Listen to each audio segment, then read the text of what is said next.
early in your career, you just be a voracious reader. And in particular, pay attention who inspired you to write. Those writers will continue to be your best teachers.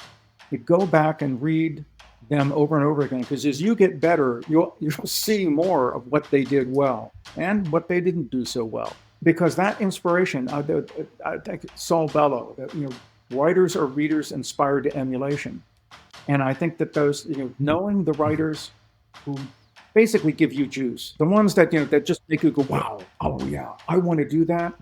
Most important thing, being well read or widely read, that's for critics. For a writer, figure out what you love, own it, and go for it.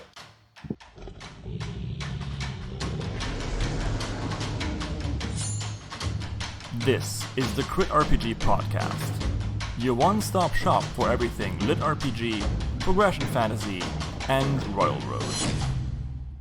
Hi everyone, and welcome to the Crit RPG Podcast, the only podcast that invites people named after fast cars, almost. With me today is David Corbett. He is an author I very much admire. He wrote a wonderful book called The Art of Character, and he was one of the first people who taught me about writing. So, hi David, how you doing? I'm doing great. How are you doing? Pretty good. I mean, we've already talked for like an hour.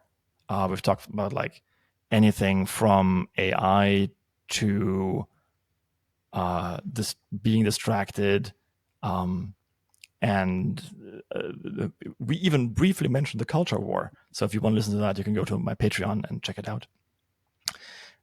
But we are now here to talk about your books, and then maybe a little bit of characterization and how to write characters in serialized fiction. So without any further ado, why don't you sell me on your book, any of your books? Well, the most recent book is probably the one that would be most akin to your genre. And it involved Celtic mythology. It involved a civil war in the near future in the United States. And unfortunately, I can't tell you the premise because then I'd give away the Q reveal. And I have been really pleased when people read the book and they said, I was going along and then suddenly, oh, that, and then so I can't tell you that. But go ahead. I think I wrote you once like oh wow, you wrote an urban fantasy, like what urban fantasy? So and it was great fun, and probably the most enjoyable character. I got to write a character with an Irish accent, although and luckily the audiobook is read by an Irishman and a very great narrator, John Keating. But there's a joke behind that. My wife and I went to Ireland, and we were in the West Country. We were at a pub having dinner, and I was telling an Irish joke. And a waitress walks past and stops in her tracks. She got food and everything. Just stops and goes, "Oh my God, is that your Irish accent?" And I said, "Not anymore." So yeah, I won't do that. But I was very hard. I did a reading and I just read it straight. And somebody came up and said, "Yeah, you don't need the accent. Whatever comes through with the language." So, so that was part of the fun. Also, we talked in our previous hour about liberating. How liberating it can be just to give yourself the freedom to go outside the bonds of reality. But I think then you also say, well, what is my cosmology? And that was one of the most fascinating parts. And I came up with a sort of theory of reincarnation that only certain people get reincarnated. And they aren't the noble. They aren't, the wise or the good. There are people who've been in some way or another creative. And that could be creative cruelty. It could be, creative in terms of kindness and generosity to the fellow man. It could be creative artists. But what the narrator says is, whoever the power is beyond the gods, it wants to be surprised.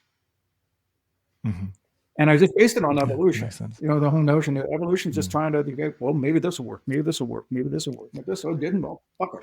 You know, and I just that seemed to be the one major thing happening. Although I'll tell you right now, if you want Mm, to just bend your mind around 16 different degrees, try to keep up with modern cosmology and modern physics because it's mm. just the Wild West. Nobody knows what's going on, and it's fascinating, but it's also mind-boggling.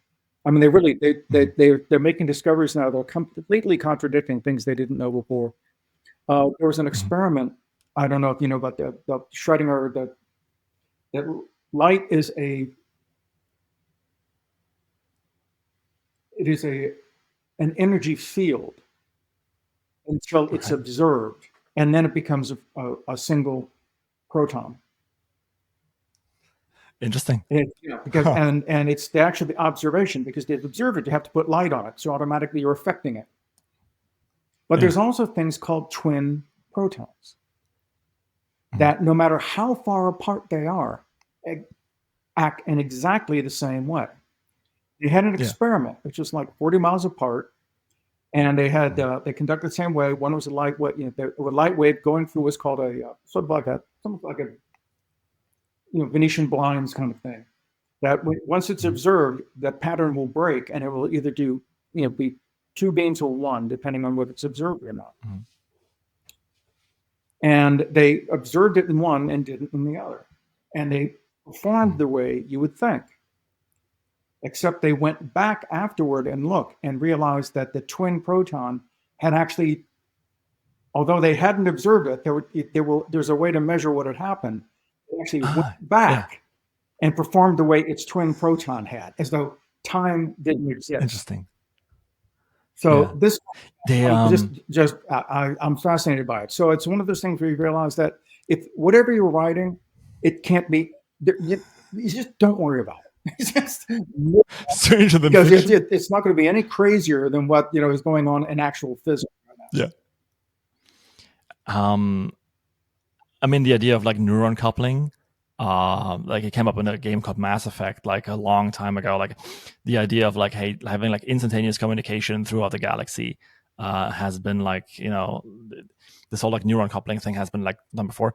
And as you said, it is completely wild because now they can prove it's actually happening, and they're actually using it. Like they're doing like tests with it right now through fiber optics. You can have near instantaneous data transmission, um, like even beyond the speed of light. It is insane, like through like neuron coupling. So you can create completely untraceable, completely uncrackable communication between 2 points of at least, I think it's like 200 miles or something, like at the very least, and that is wild that you can actually do that. But yeah, okay. So David's book. It's called The Truth Against the World. You should go and read it. Yeah. But I feel as though this is maybe like a bit of a weird question, but I also think it's a good one because my second question is always what's the best advice you've ever gotten as a writer? 2 words: steal wisely. Okay. Okay. And I got that from Oakley. I And that's it. It's just what. Well, there's another way of putting it. A friend of mine said his 10 rules of writing are: read, read, read, write, write, write, suffer, suffer, suffer, and don't use too many exclamation points. And there is a lot to be said about the reading. Although I think it was John Updike who said he knew he had to make a choice between being a reader or a writer because he knew he couldn't do both Mhm. because the writing was so consuming. Mhm. I'm not sure. I think at least early in your career, you just be a voracious reader, and in particular, Mhm. pay attention who inspired you to write. Dennis Lehane mentions Richard Price as the writer who, when he wrote, I think, The Wanderers, and it was pretty much the world that Lehane himself knew. And he said, "I know this world. I could do that." Mhm. And for me, it was Robert Stone. And that those writers will continue to be your best teachers. You go back and read them over and over again, because as you get better, you'll see more of what they did well and what they didn't do so well, and things you say, well, I've done that Hmm. differently, and you um, because that inspiration, I think Saul Bellow, that writers are readers inspired to emulation. And I think that those, knowing the Hmm. writers who basically give you juice, the ones that, that just make you go, Yeah. wow, oh yeah, I want to do that. Most important thing, being well read or widely read, that's for critics. For a writer, figure out what you love, own it, and go for it. There's I mean, having done like all these interviews, like as I said, like almost over 100 now. Um, I have found there's two different types of writers: the people who are saying, "Hey, I have something I need to tell the world," and the people who write out of spite because they go like, "I can do better than this guy or girl, whatever." Right? Yeah, it's one of the two, and like of course, like, people fall in the middle sometimes, but yeah, I definitely am more of the former kind, but I like that advice. I like the advice of like stealing wisely. Do you want to go a bit more into that? Well, it's just that you're going to get ideas from other writers as well as the world, and it just means um, don't get too caught up on being original. Get caught up on knowing what is Oops. good and what is worth emulating, and then give it your own personal twist. That's where the wisdom comes in, Mm. so that it's not just Yeah. plagiarism. That what you have actually done is use something that you found to be useful in your own particular way. I took a play by um, Sophocles for my third novel. I'm trying to remember that, which Philoctetes, a very obscure play, and there's only three characters in it. But that Uh-huh. was all I needed, and it takes place on a desert island. It's Hercules, not Hercules. No, excuse me. It's Ulysses. Philoctetes is the son of Achilles, and Philoctetes, who got left behind. He got injured. He got bit by a snake, and the wound was it Mm. smelled terrible, and he was screaming, and he was keeping everybody awake. And Ulysses says, "Well, let's just leave him here." He wakes. Philoctetes wakes up, and he's suddenly alone on this island. All the Greeks go off to fight the Trojan War. Well, 10 years go by. Greeks haven't won. They go to a soothsayer, saying, "What are we doing wrong?" He says, "Oh, well, you need the bow of Hercules." Who has the bow of Hercules? Philoctetes, that guy you left behind on the desert island.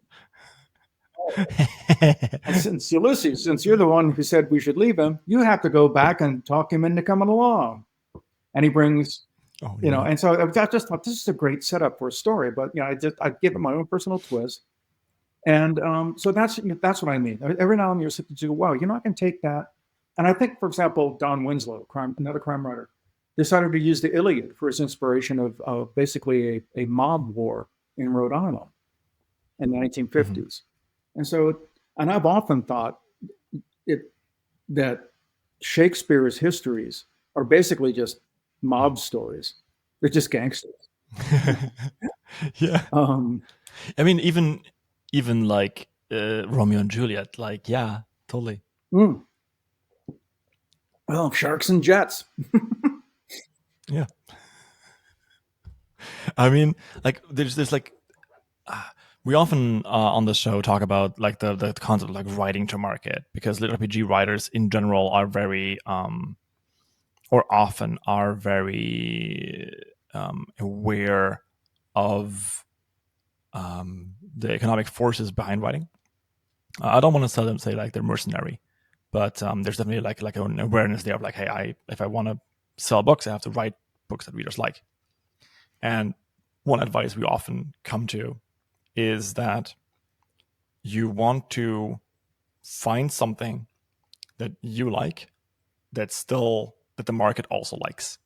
and then you leave out some stuff that you would have liked to put in, but like you're doing a trade-off. You're finding this like common ground, and that reminded me of what you said reminded me of that when you were saying that you add a personal twist to it, right? So you read the RPG or whatever else you want to read. Or I mean, like if you want to write Romeo and Juliet as a lit RPG, or like I don't know, Richard III as a lit RPG, you can do that. The problem is maybe going to be the like episodical part and how we're going to put the progression in, but that will work out, I guess. So nice, thank you. Can a team of has-been teen idols save the world? Find out in the new series Boy Bands and Dragons. When Neverboyland is sucked into a magical world, their reunion takes a back seat to staying alive. But if they can get over the past drama that drove them apart, they may find that even pop stars can be heroes. Come and discover your new favorite read, Our Comeback Tour is Slaying Monsters, the first in the Boy Bands and Dragons series by Kim Smuga Otto, dropping on Kindle Unlimited, October 25th. We're going to be rushing through these questions a little bit because there's going to be like a bit of a segment later where we talk more about characterizations and characters and how to make those work in a serial format, because I do want to talk about the art of character at some point. But let's ask the next question then, and that is going to be, what is one thing that you learned while writing that you would do differently now, or that you're already doing differently because you've learned from it? I tended to revise as I went along, and I would, I'm trying now not to do that. I'm trying just to plow through, get something down that you can't revise what you haven't written rule. And, so just get it down. Don't worry about, how good it is just yet. My problem is with that, and this is where I can only change so much, is that I sort of write in layers. And, the first draft is the sketch, and it will be when I get away from it later in the day or that night, very often middle of the night, an idea, or early in the next morning. It's just I have the most fucking time. And I'll go, oh, wait, I forgot about, I could do, and then there's a change that I can make to it because I see, I can improve it. And I'm not going to write that down and do that 6 months later. I'm going to do that now while it's so fresh in my mind. Yeah. So to a certain extent, yes, I would like to be able to just press forward more boldly and unconsciously.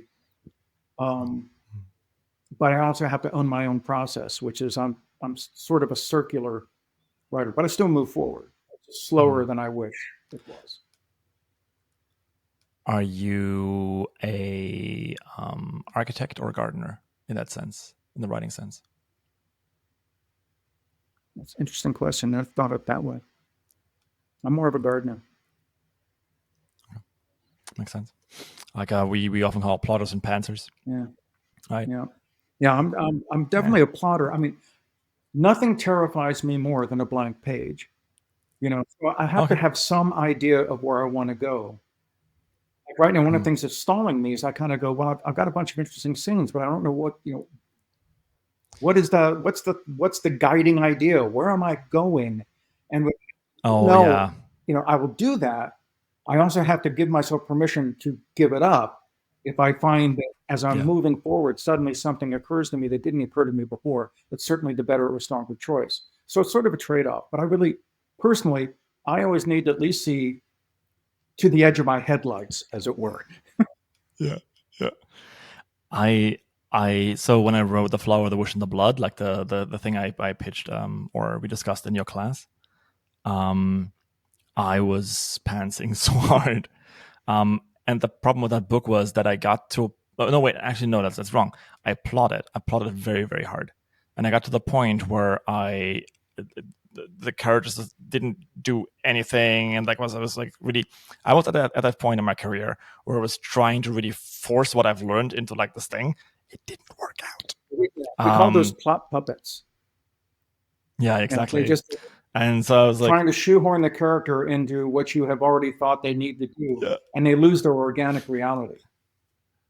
Exactly. I was trying so hard to like check all the boxes of like having learned stuff in the class. There was like, oh yeah, this like now she has to do this and now she has to do that, and then I forgot to make her like a person, and that didn't work out like at all for me. So I actually got so frustrated I stopped writing for 5 years. Right. I was like, no, and then I forgot about it. I've always thought about the story again, and I'm still thinking about it, but urban fantasy doesn't really sell. So I'm thinking of doing something else.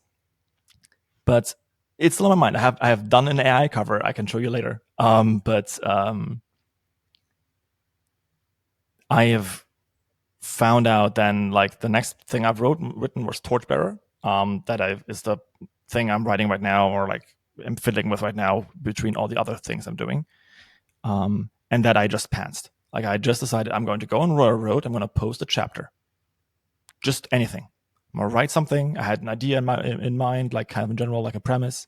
And then I just like went and see where I went with this, and it was glorious, lots of fun because I had no idea where I was going, and I just let like the entire story guide me. Felt great, absolutely great, until I had 170,000 words and realized that many of them I would have to toss out, and also nothing made sense, and the character was like this very, very human character.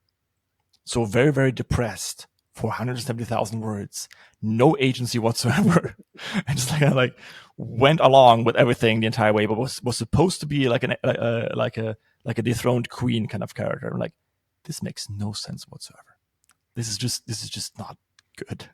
So I rewrote it, put it up again, rewrote it again, put it up again. But then doing the last like thing, I realized, hey, just blindly rewriting this doesn't make any sense. I have to like see where the problem is. So I did that, and I basically plotted over what I'd already written. And then I was like, hey, why didn't I do this at the start? So what I do now is I plot more than most people I've had on this podcast. But I don't really consider it plotting. I consider it pantsing without the prose. I write down like, I woke up in the morning. I went outside. I killed 15 monsters. I leveled up once. I got this upgrade. It felt really good because of this and this and this. Now I was closer to my goal. My goal was this and this and this. And like I write like one sentence and then like hit enter, like do this like that. And then I let it rest. Maybe I write like an arc-ish, not more.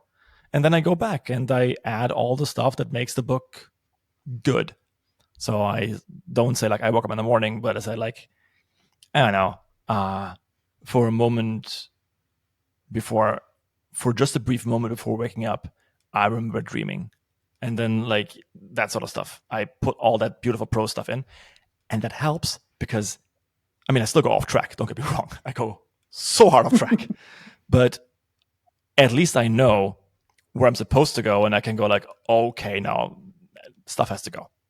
And that's something I've learned from Shirtaloon, from Travis DeVarrell.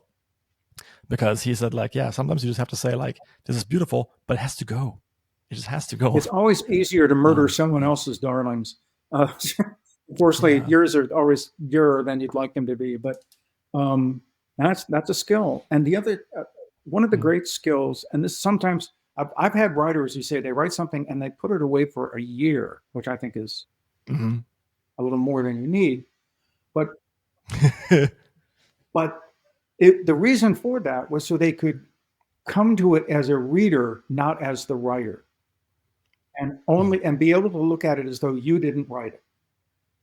And and that skill is indispensable because you find that what are you doing? That can go.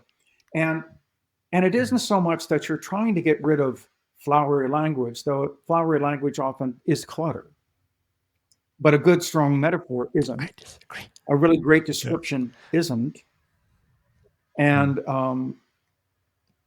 just knowing the difference, knowing how much to describe. I think, again, I'm bringing up Dennis Lehane, but he was saying, yeah, you're describing a building. How much do you really need? All you're trying to do is to create an image in the reader's mind. And the reader's active in this. don't pound them over the head with information they don't need. They'll get a couple key details, be able to form the visual image, and they're good. That's it. Oh yeah, I've never done that. My third revision has 250,000 words. Yeah. Anyway, so no, of course, like I'm completely right. The idea of, I think what I'm still trying to do is I'm trying to find that way of making every single sentence some sort of like giving it some sort of emotions. And I really like overcomplicating my language at times, or making it more complicated because I just think it looks nicer. That's voice, I think. But you're right. Info dumping is something I think every writer, especially the writers of science fiction fantasy, get to. Because they really want to explain to the reader how cool the system is that they've thought up, or like the world building and like the lineage of there's like 5 houses. The worlds are really complicated. They really, and they're, and you can't have two characters going, so why are, I mean, sometimes you can. And you can do that with, a fish out of water, where you have a character who doesn't know this world and has someone guiding them through it who has to, but the more you explain, the more it just dies on the page. And some of the best thinking you can do about your book is, how can I show this world in a way that it's part of what my characters are trying to achieve, as opposed to just a backdrop that they'll walk into. And then I want the people to understand. I want them to understand it. And a lot of times you're right. It's just because, God, I'm so in love with this world, I just can't stop talking about it. Yeah. And well, that will please you, but it doesn't please most readers. So I think one thing I struggle with super hard is that if I were in this world and I didn't know what was going on, I would be like, wait, we're going to be traveling for the next 3 days or whatever, because we need to like get from A to B. And as a writer, I know like that's wasted time. I was like, skip this. But as a character, I'm like, you are going to explain to me exactly how everything works right now. Right? So my issue sometimes is that like I write these like very inquisitive characters, either that or they are like super withdrawn and like don't really want to express how they don't know, especially with like Sam and Torchbearer.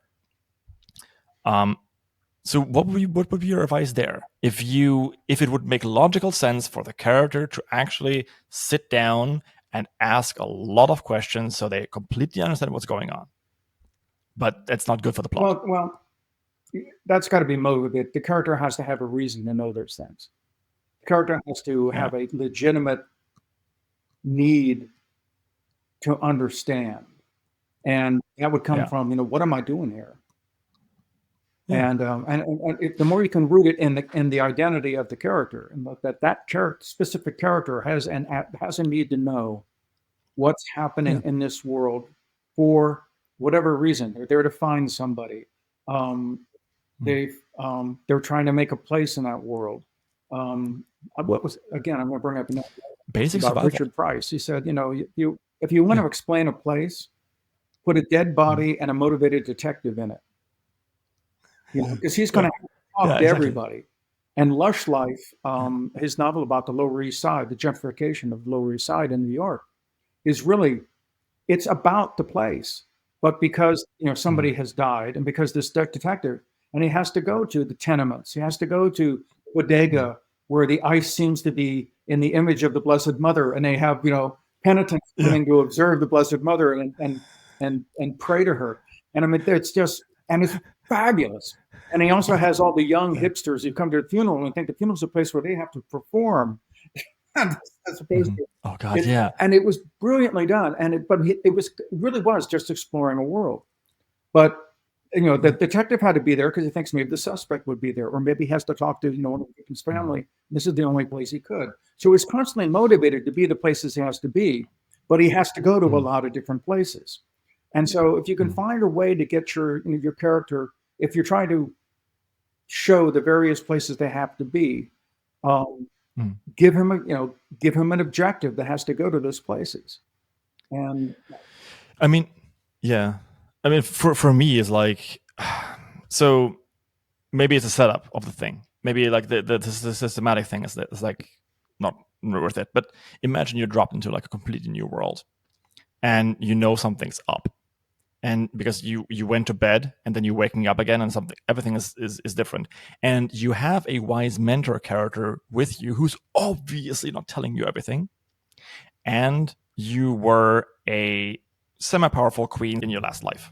Now, if you have like in this situation, it would make perfect sense for the main character to like grab the guy, go like, look, you obviously like me a lot. You want like to help me. I need to know everything you know about this world right now. How do you decide what to include in the actual prose and what not? And also, how do you not make that super boring?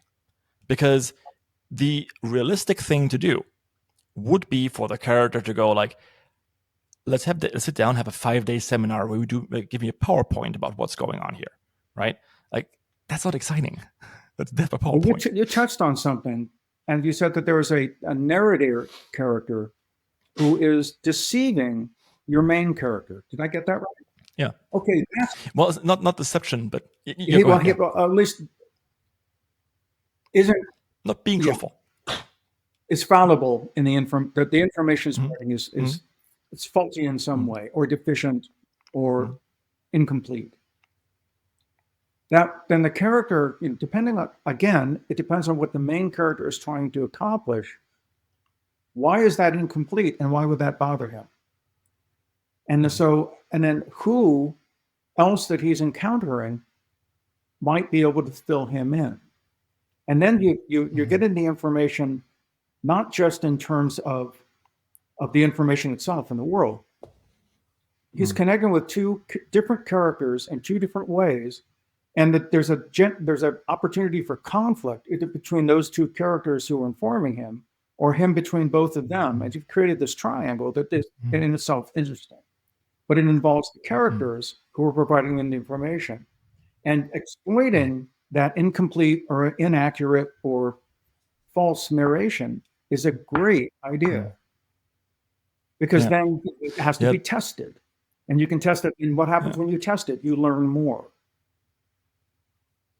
Yeah, the thing I did in this case is in the third draft I had this wise mentor character. His name is Zephyro, because I like being smart with names, and it's a novel about, well, I can't spoil that, but the number 0 is very important. And so he is this guy who's like very cliche 1001 Nights, like Lawrence of Arabia, like always starting with almost honored sultana, and like talks to the main character like very reverently. And then I added a character who's like a complete brat, very competent, but a complete brat. And she like gives like all the information that this other guy doesn't want to give, because he has a reason why not to give it as a main character, because it would traumatize the main character and render her completely unusable for the purpose of why she's actually there. Like all of this, like exactly as you said. By the way, I did consult your book before I came up with this, so thank you very much, like belatedly. But my problem still is that like at the point where everything kind of like comes crashing down, and like the big truth is like revealed, and like there's like a thing, it would make most sense for the two of them to sit down, and except for like all the action going on in the background because they have to flee and everything, right? That's a thing. But I think my struggle mostly here is with that my main character is overthinking, and I don't know when not to put that into the prose, right? How do I shorten this, even though she is a character who goes through all possibilities, and because she has lived another life in another world already, she has a lot of like background info that might be relevant to her thought process. I think, and this is maybe foregoing your answer, but I would love to hear yours as well, is that she literally goes through the entire thought process, but I abridge it in going like, I thought about why this could work, and it didn't. So it's more of like an in media res story. Sorry, this probably makes no sense for you, but go ahead. Well, it's hard to assess when I don't have it in front of me, and I just have the general idea of Yeah. it. But if she's going, you're going through the basic permutations, as it were, of what she might be considering, she doesn't need to do every one. Pick 3 or 4 that are the strongest, and I would stick with 3. 3 is just a magic number. Why? I don't know. Yeah. It's been a magic number since we started telling stories. Pick the 3 strongest, and just have her, and have her decide on that. Now, it may be that in the end, actually, she should have chosen a 4th one and it wasn't there, and that will be, they said, why didn't I think of that? She can then go through that, and but you don't need to do all of them before she makes a decision. Most decisions, we talked about this in our first hour. Most of the time, we can't predict what's going to happen. Yeah. We just gotta leap. But if she's the kind of person who does that, who thinks things through, sometimes you need a Sancho Panza character. You need a sidekick who is just saying, "What are you doing?" And well, I'm thinking. There's nothing to think about. Come on, or something like that. And this is where I said, I don't know if I actually said this in the art of character, but I've said it when I've been teaching. The reason we have secondary characters are to get our main characters out of their heads. Yeah, okay. That makes sense. Yeah, that's a good point. I think I'm trying to keep this as general as possible so people can take something away from this, and it's not just about me, because, it shouldn't be. This is a podcast about learning to write and not just in general about my stuff. But one way I've also am going to solve this, if I ever do another rewrite, people are probably like curling their toenails right now because they don't want me to rewrite it again. They want me to finish the 3rd book.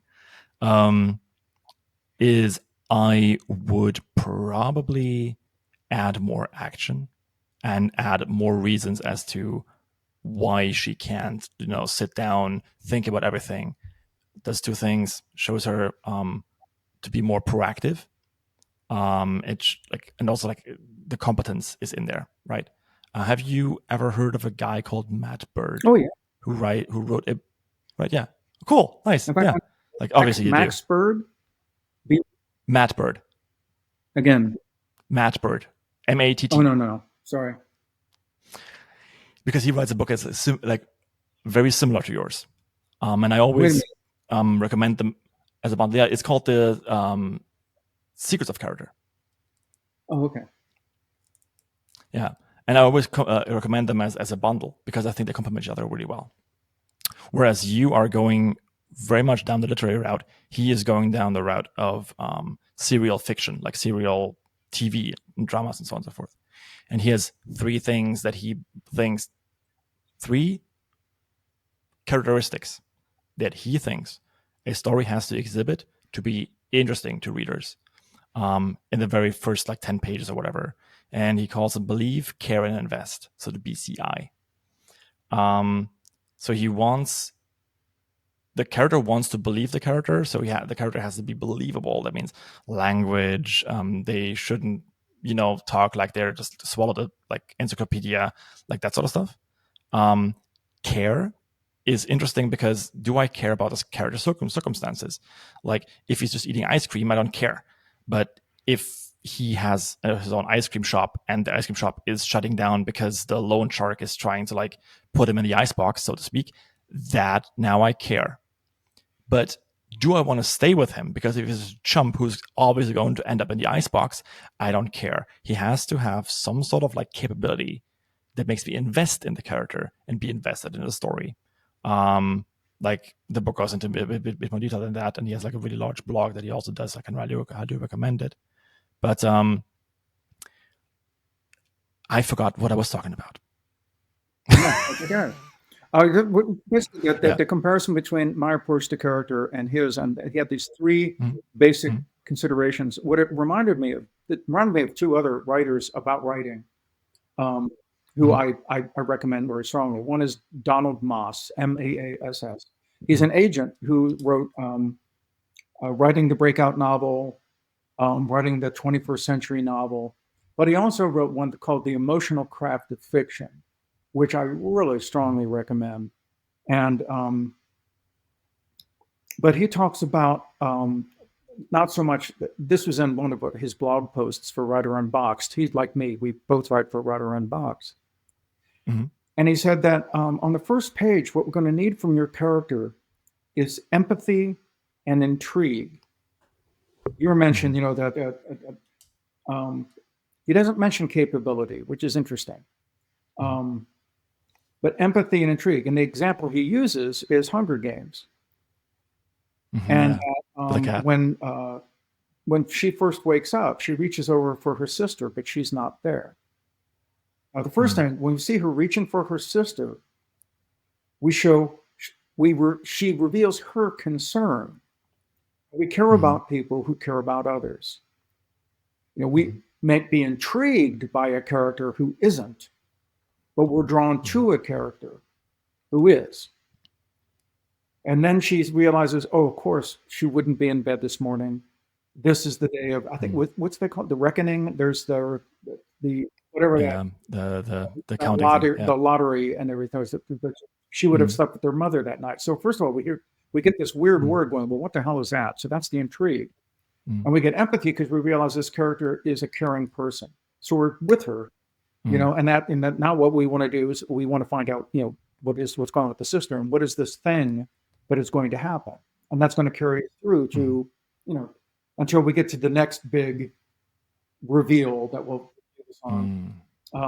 There's another technique that was used by Robert Cornwell, a writer I don't really care about, but it was Denise Miner who turned me on to it, which is, you have the first section has to pose a question, and then you have to answer the question because the reader's going to expect you to. If you don't, if you prolong it too long, they get a little ticked off that you're not. But what you have to do then is the answer that you get to that question poses another question, and then you're pursuing that. And you can do that as just the questions have to get more and more interesting, more and more baffling, more and more challenging. But that's another way to kind of structure moving forward with that.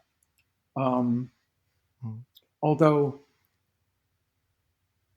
I'm spitballing here. That just reminded me of something that Lee Child wrote once. He wrote a really great article on suspense for the New York Times. And he starts out saying, I used to work for TV, writing for TV, but I lost my job because of this technological innovation that came along around the late 1980s. When people ask about suspense, they're always saying, what do you need? You need characters who are this, or you need important characters. And the way they're thinking about it the wrong way. It's like they're trying to bake a cake. Like, what are the ingredients that go into the suspense? It's just the real question is, how do you make your readers hungry? Yeah.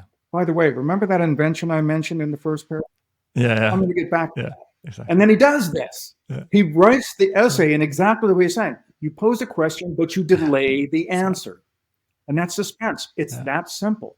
And he used to say, the difference between genre writers and literary writers is we get that.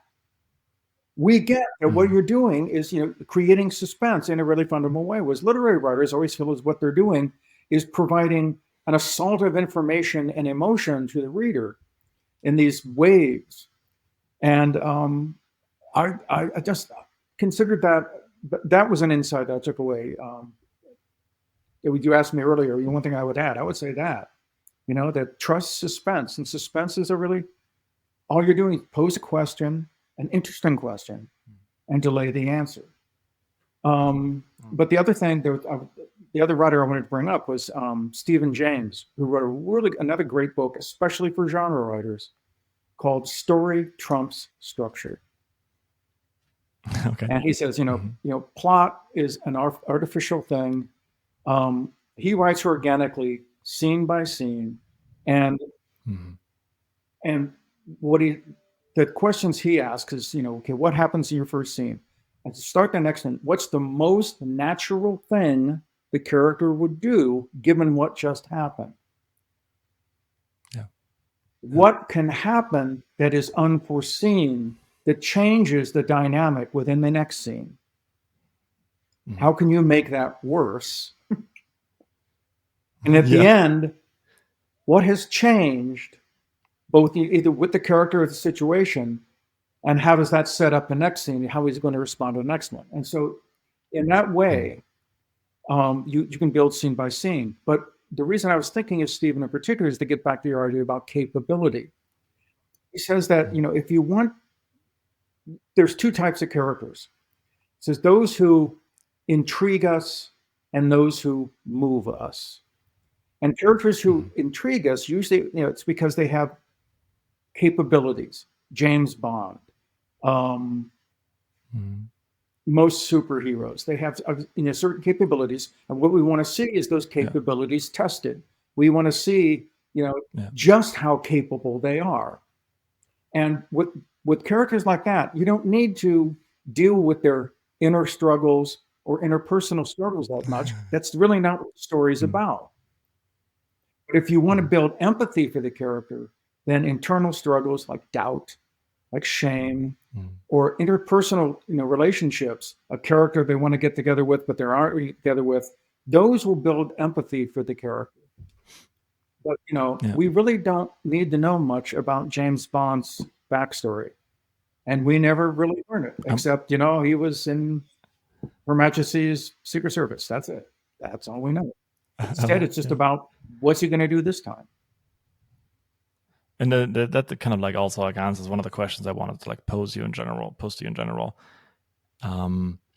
Because in lit RPG, you often don't get the second characters. Like you don't care about them emotionally as much as you care about their capabilities. It is baked into the system itself. Like you want to see the character get stronger. Like it's a progression fantasy. It is a power fantasy. And I think that like a couple of my friends and I were actively trying to like get the other part to work. Like, hey, how are we going to like get people involved emotionally? But I think it's just not the right genre for that. So if you want to do that, I mean, you probably know Brandon Sanderson, right? Because like we have completely like different things. But the way he described it once is his wife somehow convinced his kids that green is a cool color and that she only puts the kale in the smoothie to make it green, right? So the question that if you want to like do something unconventional in one of those genres is always, how do you put the kale in your smoothie? So how do you get this emotional introspection and so on and so forth and put that into a novel like Torchbearer, for example? And the answer is you first give the people the sugar rush that they want, and then you put that in once they're hooked. I'm going to have to meditate on this a little bit more, I feel. But I think it's a very good point. This has been a very good conversation so far. But we have 15 minutes more to ruin it. So let's see how it goes. But yeah, there's another thing you mentioned, and that is story trumps structure. And that kind of is a little bit like the rule of cool, a little bit like it, right? The rule of cool is like, just what's the coolest thing the character could do now? And just put it in. Like, why not? Right? We were saying this in the pre-show, like, fuck it. Why not? I've never heard that before. I think that's awesome. Right, the rule of cool, yeah. Like it is so interesting because so many of the concepts you mentioned, I think my listeners might know under completely different names. I think that's very fascinating because it suggests to me that there is not steadfast rules, but guidelines in the most literal sense of it to like writing that do kind of make sense because people find these out in different ways, shapes, or forms. I had one more, but I kind of forgot about it. Oh, right, the promise. Exactly, because you like you said, someone said the question is very important, and Brandon Sanderson talks about the promise. He says that if you're making a promise about, hey, this is going to be a heist novel about people stealing cool stuff out of castles using magic abilities with metal. It's a part of his book Mistborn. Then you shouldn't break that promise. You shouldn't somehow in the middle decide this is now a novel about the cruelties of intergalactic war. That makes no sense. people don't want to read that because like you've betrayed the promise. And that's akin to the question. The question is like, will he pull off this giant heist that is very important to him? And also, what is this other character that if we've been introduced to, who's obviously the main character, how is she going to get pulled into this heist? That's a big question. And if then suddenly you give the answer, well, did you know about the Space Queen? It's don't do that. By the way, like Mistborn is a very good novel. There's no Space Queens in it, just as an example. I butchered Brandon Sanders's novel to make a point. Well, I want to bring up one other thing from Stephen James, and it was one of the few books I'd read about writing that taught me stuff I didn't already know. And this was so simple and so profound, and I don't know why I didn't know it before. But he just says, stories aren't about what happens. Stories are about what goes wrong. Yeah, that sounds fun. And he learned it he was teaching high school, and the old, what did you do over the summer essay? And people, and the ones saying, well, we did this, we did that, it was just always boring. But it was like, well, I was with my cousin Jimmy, and we were trying to see who could jump the highest, off the bunk bed, and he hit his head on the overhead fan, and suddenly now you're interested. They actually called it the fan principle. That's very cool. And it's just so simple. And then another friend of mine took that to another step, saying, before I ever start writing a scene, and you brought this up peripherally a little earlier, I ask myself, what's the worst thing that could happen? Yeah. And we resist writing that because that's going to be hard. You can feel it within yourself going, oh God, that's going to be rough. I'll do something easier, but I'll make the language really good. No. Whatever the problem is, I have it on my computer. Make it worse. There's 1 second. So we got the point, we got the decision. I need to write this down real quick before I forget. The point, we had the decision, and then we have the outcome. So there's an author called Jim Butcher who studied under Deborah, what's her name? I forgot her last name. I'm very sorry. But he and she, by extension, have this basic question about every scene. And that's the typical question, a character wants something, do they get it? And then the answer is yes, but because yes is boring. As I said, like, hey, I went out skiing, it was cool, full stop. I wanted to go skiing, I went down the mountain, nothing else happened, full stop. But then there's yes, but, right? So I went skiing, but my father lost his skiing shoe, and it's a bit more interesting. Then you got your no's. So no, but, so we didn't go skiing because my father didn't have a shoe, but we rented one, and then it went on like a bit more interesting because you can talk about how they got the shoe back. And then you have plain no, which is also something a bit of a showstopper, because then so what? Like, what did you do instead? Stayed in bed. And then his thing that he likes the most is no, and furthermore, right? So the detective, Jim Butcher, writes the Dresden Files, which is a magical detective in Chicago. And so he shows up at a house. There's been a murder. Does he find out who the murderer is? No. And furthermore, by the time he exits the house, he is hunted by the werewolf mafia, right? So like this escalating tension, like that is a very, very important thing. There's another author that I really like. His name is Max Gladstone. I think you would enjoy him a lot. He wrote a book called This Is How You Lose a Time War, together with another author whose name I always forget and I feel very bad about. But this is beautiful prose. Not much happens in the story itself. That's one of the problems with Max Gladstone, and by extension also Patrick Rothfuss. But prose is beautiful. But he has one good blog post, and that is about the decision, right? So your character always has to make a decision. And that is what keeps the character moving forward, but also the story. So Harry Dresden could, for example, say, okay, I'm here at the murder scene. I'm just going to go home now, right? Or he has, like, that's a dumb decision because do I go home or not? That no one cares.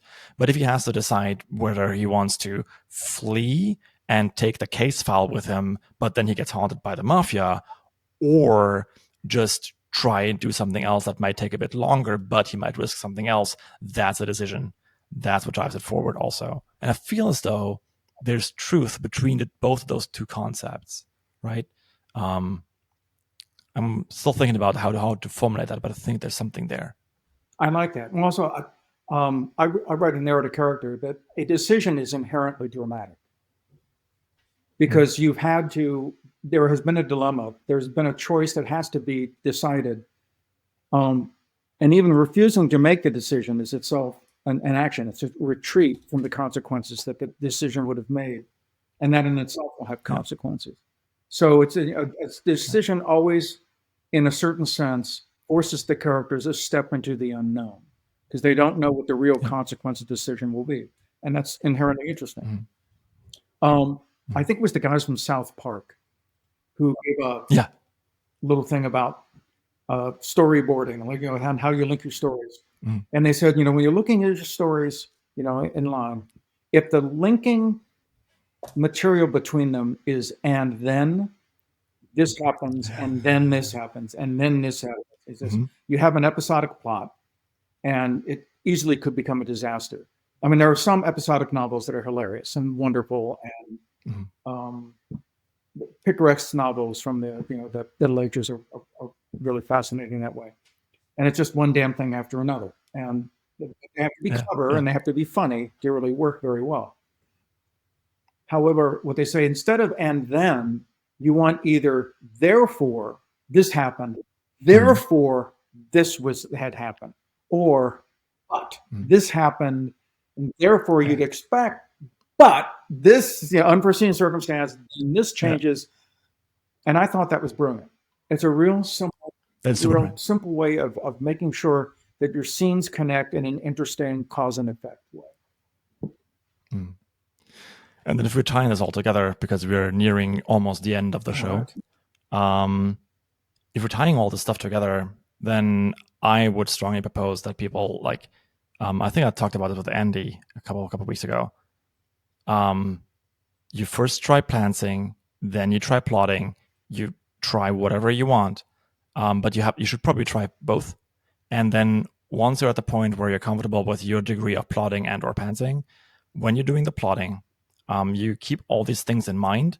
So some people plot after they're done, right? That's like Neil Gaiman, for example. He plots after he's done. Like, he writes the entire thing, and then famously he said, editing is the process of writing the book and then going back through it and making it look as though you knew what you were doing the entire time. So I just call it plotting in reverse. Like, you write a thing and then you put like some sort of like plot structure on it, and you cut off everything that's too much, like making cookies. Not that I'm calling Neil Gaiman cookie cutter author, just stay with me. But if you are at this point, at this plotting point, and you have written or you have not written anything yet, then you take these ideas and try to put them into the plot a little bit. Don't overdo it, because we've talked about this before. Story always trumps structure. And then you kind of like just write the rest of the novel. It's like draw 2 circles and then you draw the rest of the owl. Very easy. It's not. I have 2 more questions for you. It's an online meme. It's like a person is like drawing 2 circles, and you see just the circles, and then step 2 is a beautiful charcoal drawing of an owl, and it's just like, just draw the rest of the owl, right? That's how it works. Like 2 more questions. Sorry, go ahead. Okay. What's one book that you love, and why is it so awesome? What is one book I love, and the rest of it? Why is it so awesome? I'm going to choose something recent. It's a collection of short stories by a woman named Louise Kennedy, Irish writer. She was a chef for 35 years, came to writing quite late. Ooh. And a gift of language, but it's the concepts behind the stories that were just mind-blowing. The title of the story collection is The End of the World is a Cul-de-sac. And it's about a woman whose husband built a little development in this Irish village, and then the market fell apart. He was full of debts, and he has disappeared. And she's stuck in this place. This is her home now. That is basically was the model home of the development that never happened. And the first scene is a donkey has found its way into the model house and is shitting all over the living room, and she can't get it to leave. So she has to go because there's a farmer who has usually helped her out, but he's not there. His son is there.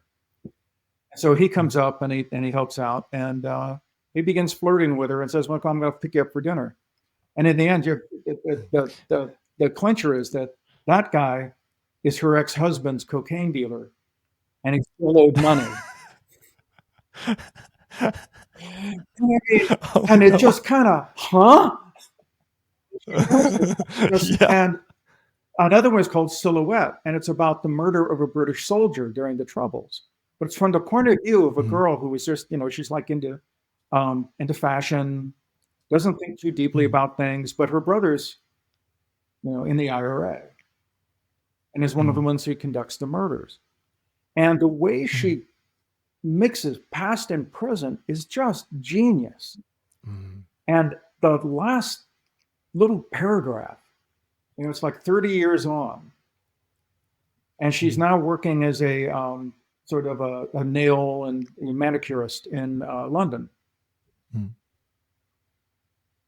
And and that the woman, she gets the woman ready, and then she tells, and within minutes she tells me a secret.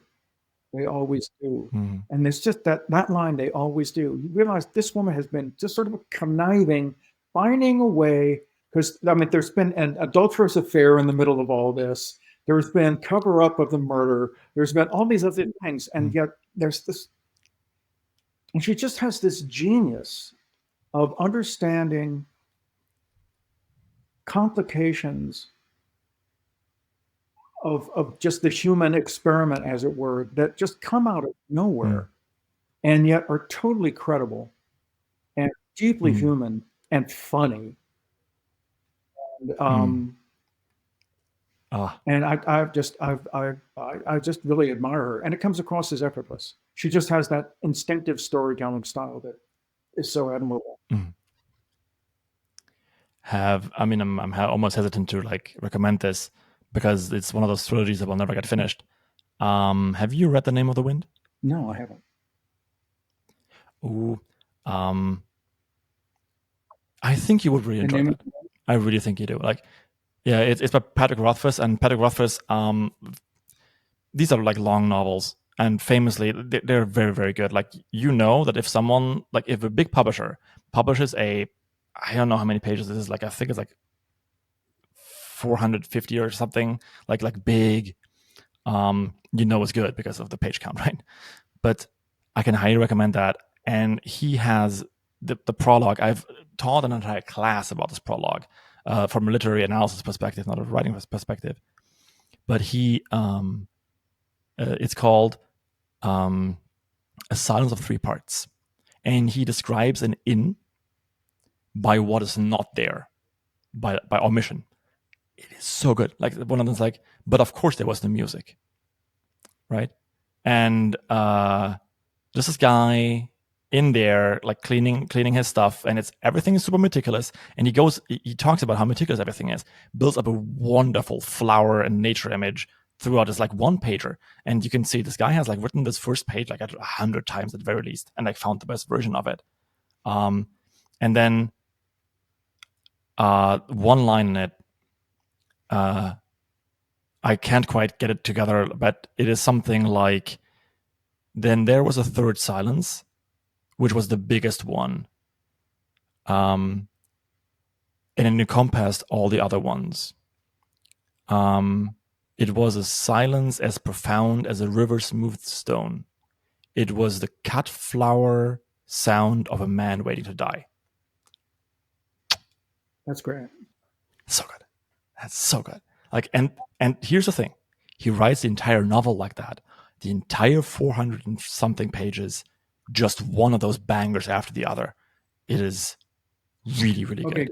And I want his name and the name of the book again. Patrick Rothfuss. The Name of the Wind. Name of the Wind. Yeah. All right. Talk me into it. He has like. What? Sorry. I talked me into it, you bastard. Yep.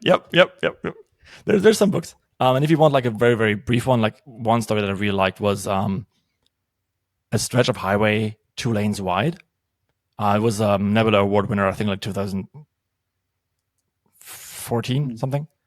And I don't know why, but the story like it always gets me. Like always, like I bawl my eyes out. And it's about nothing much. It's just about a guy who gets like a combine accident with and loses his arm and gets a cybernetic replacement. And then he goes to a party, and then something else happens.